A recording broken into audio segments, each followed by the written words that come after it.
The very same people that were supposed to help her through this crisis were the very same people that she could not trust.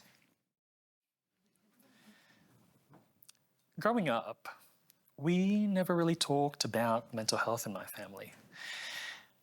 In fact, looking back at it now, it almost feels like it was completely avoided, purposely. And any disclosure of stress or distress was met with reprimand or comparison instead of just the willingness to listen and to be compassionate.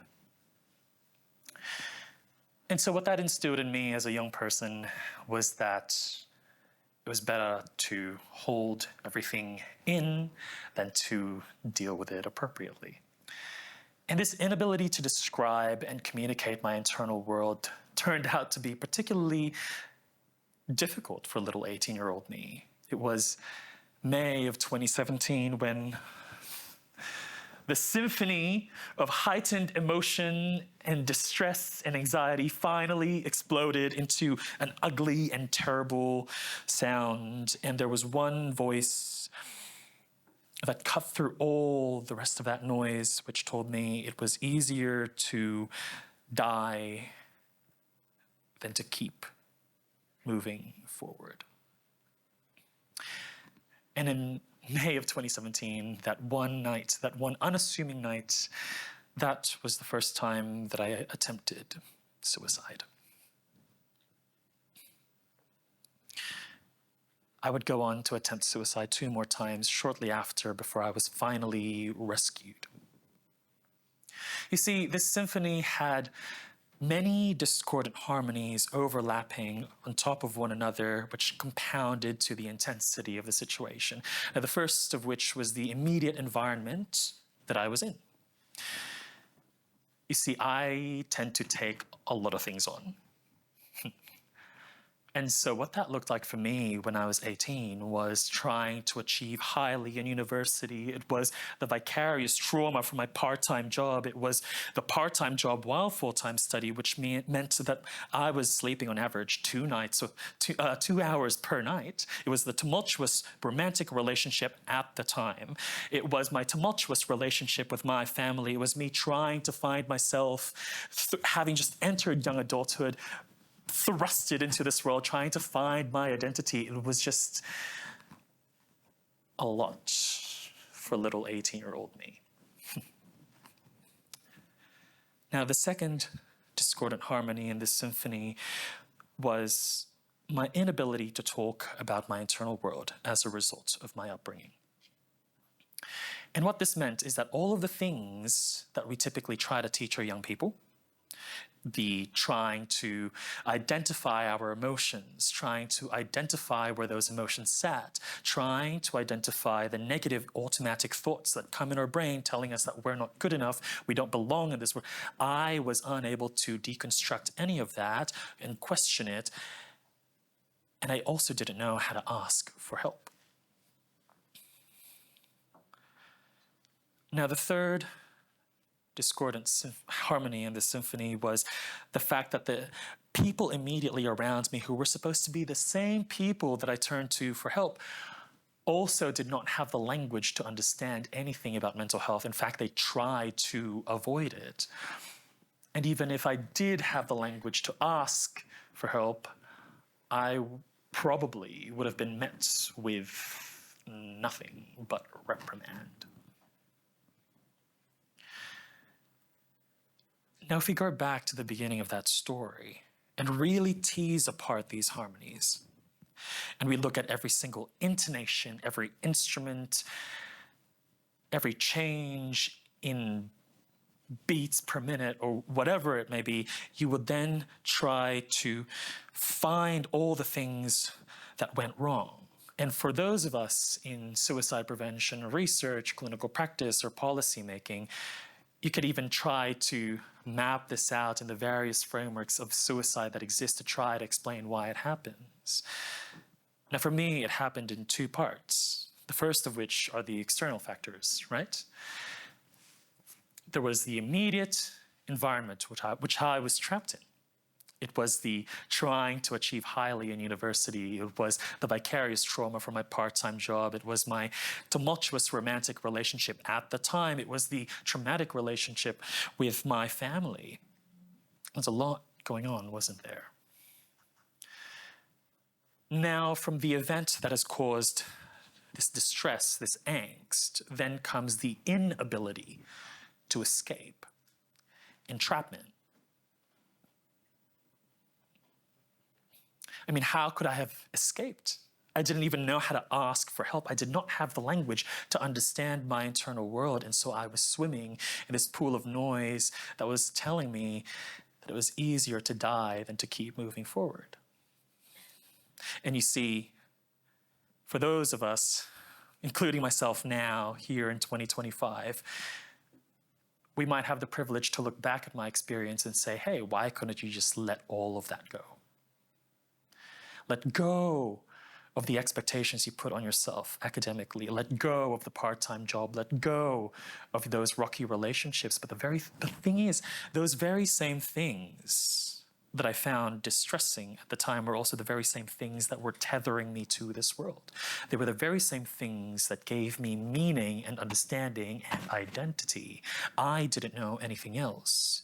And so to choose between that and to keep conducting this horrible symphony, or to lose it all, I would have been, or I could have been, left with silence and nothingness. And that could have been just as dangerous as to keep conducting. And so I made the choice to keep conducting. After the inability to escape, there is the absence of a rescue. Now, a rescue typically comes in the form of another person who has the ability to help you rewrite the symphony such that it becomes more beautiful and the harmonies actually make sense in every musical choice. It's beautiful. Now, it can come in the form of a friend,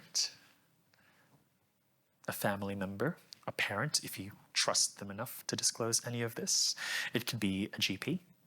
It could be a counselor, psychologist, psychiatrist, or it could even be the person on the other end of a suicide crisis line. But the thing is, I and the people around me who I was supposed to turn to for help also did not have the language to explore any of this. So it wouldn't have made sense for me to ask them for help anyway. Now, if you notice, all of the three things that I just spoke about were all, well, mostly external. And these external factors, these, I guess, the intonations and the music, also have the ability to destroy your internal world. And what I mean by this is how all of those external factors are closely related to your core beliefs about yourself. And these core beliefs are, am I lovable? Do I belong in my communities? Am I a burden to other people for feeling this? And for me, the inability to deconstruct all of that meant that all of these questions then translated into statements. I am not loved. I do not belong. I am a burden to other people for feeling this way. And now that I was caught in this beautifully ugly, terrible symphony, I was caught in a cycle of distress, no rescue, no escape. Down I went, until the only logical solution for me at the time was suicide. And unfortunately, the experiences of 18-year-old me are not as uncommon as you think. Having survived my suicide attempts, I have decided to dedicate a greater portion of my life to help other young people who might have been experiencing or who may be experiencing the same things as I did back in 2017. And so that's landed me in mental health research. Now, predominantly, I work with LGBTQI plus young people and young people living with type 1 diabetes. Now, admittedly, on surface level, they're completely different populations with different needs, which is correct. But the same cycle of distress, entrapment, and no rescue is still present. Now, for LGBT young people, distress is quite literally the people telling them that they don't deserve to live or take space in this world. The lack of ability to escape could be quite literal in the sense that they might also be trapped in the inability to talk about mental health or to be able to share those experiences with other people, such that there is also no rescue. And so the only logical solution is suicide. Now, for type 1 diabetes, it's a chronic condition. So inherently, you cannot escape it. You must manage it for the rest of your life after a very traumatic diagnosis. And sometimes this impacts your relationship such that there is no rescue and no escape. In fact, I am reminded by one of the young people that I've had the absolute privilege to speak with, who disclosed to me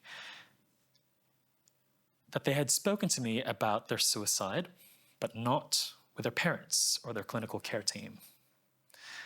And for added context, I had only spoken to this young person for a maximum of 2 hours prior to this disclosure. Now that, to me, is quite shocking considering I had quite literally only spoken to this young person for 2 hours prior to this disclosure. The very same people that were supposed to help her through this crisis were the very same people that she could not trust.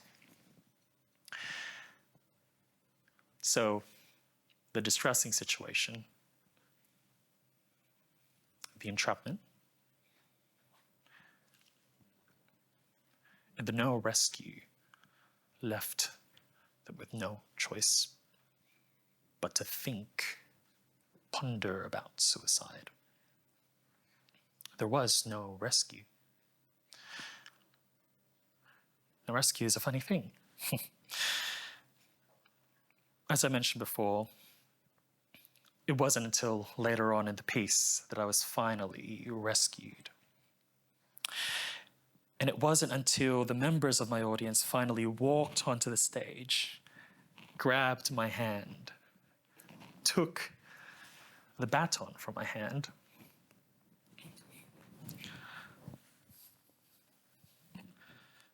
gently laid it to rest, and ushered me off stage. That was the moment that I was finally rescued. At the time, I had quite a few friends who were studying psychology, coincidentally. And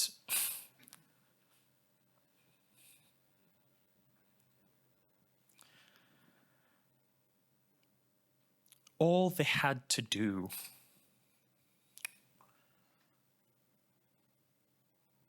was ask the question, how are you going? And that led to a cascade or a step-by-step, or the river of rescue. They quite literally dragged me to the university GP so that I can get a mental health care plan, so I can get long-term mental health support. The fact that it took quite a bit for someone to actually do that was, retrospectively looking, it was quite shocking. But the sheer compassion of just being able to hold that space for me. And in that moment, they became my rescue. So some of you in this room, following the question that Bo mentioned earlier, regarding loneliness or I guess like just generally the feeling of being alone, some of you might be thinking, okay, well, how can I be a rescue? Well, you see, my friends became my rescue before they actually, looking back at it now, before they even asked the question. It was them realizing that I was sending invitations for them to accept. And these invitations came in the form of actions, because remember, I couldn't really talk about mental health myself. The actions came in the form of complaints, admittedly. It was the complaining about not being able to sleep because of my part-time job and whatever it may be. It came in the form of me complaining about physical sensations in my body during times of heightened stress. It was the tight chest. It was the locking of the jaw. It was, the radiating pain down my arms. All they needed to do in that moment was to accept that invitation.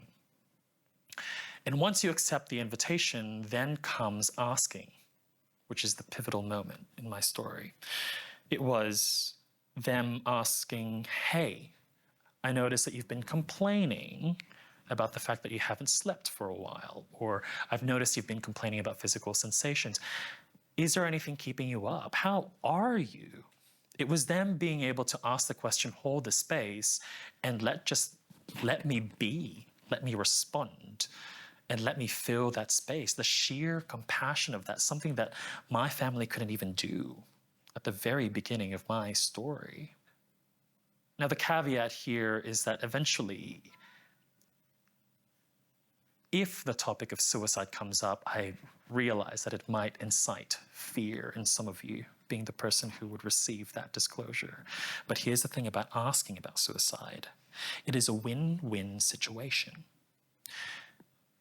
On the one side of the coin, if you ask and they say, no, I'm not experiencing suicidal ideation, or I don't have plans, or I don't want to attempt suicide, then you have just shown to them that you are a person who would be safe to talk about suicide.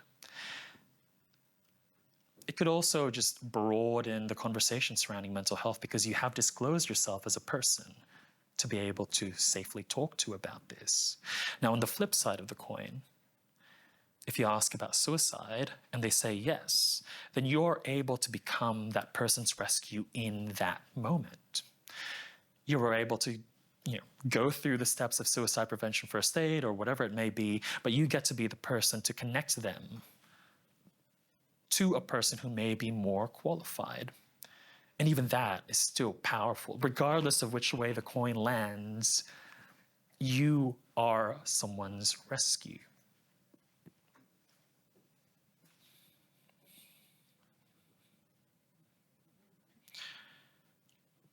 You get to be the person who helps rewrite someone else's symphony, to examine the harmonies that are laid out in front of you, rewrite intonations, change notes, whatever it may be. And it opens up a whole world of being able to talk about things that are difficult. I will leave you with this. Suicide thrives in silence. Suicide thrives in disconnection. Thank you.